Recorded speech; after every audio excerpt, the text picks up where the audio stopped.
How does a 529 plan compare to a UGMA UTMA account? Have you ever wondered how a 529 plan stacks up against a Uniform Gifts to Minors Act account or a Uniform Transfers to Minors Act account? Let's break it down so you can make an informed choice for your college savings. A 529 plan is a special savings account that helps families save for education costs.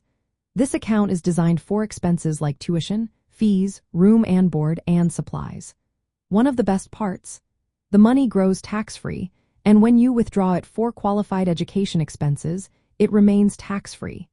The account is usually owned by a parent or another adult, which means they control how and when the money is used.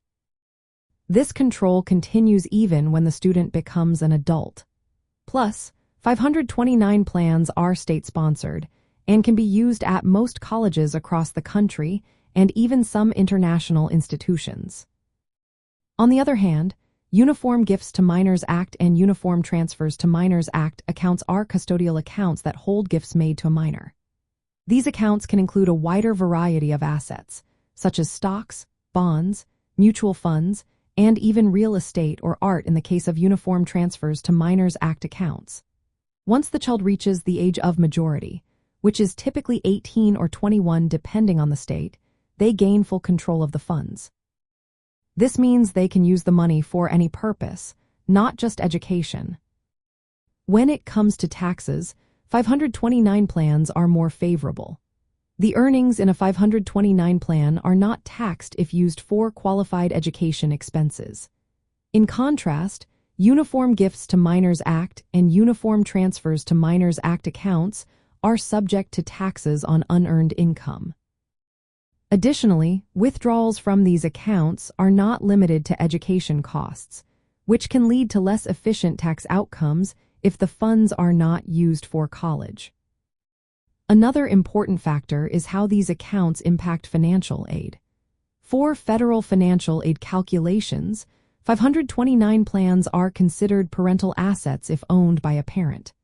This means they are assessed at a lower rate, up to 5.64%, when determining eligibility for financial aid.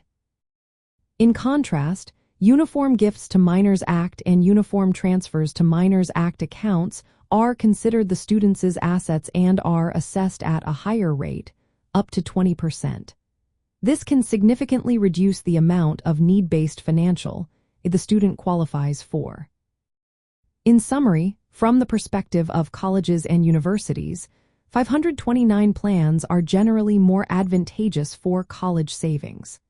They offer tax benefits, maintain parental control over the funds, and have a smaller negative impact on financial aid eligibility. While Uniform Gifts to Minors Act and Uniform Transfers to Minors Act accounts provide more flexibility, since the funds can be used for any purpose once the child reaches adulthood, this flexibility comes with less favorable tax treatment and a greater impact on financial aid calculations. Families should think about their goals for the funds and may want to consult with financial advisors to find the best option for their situation.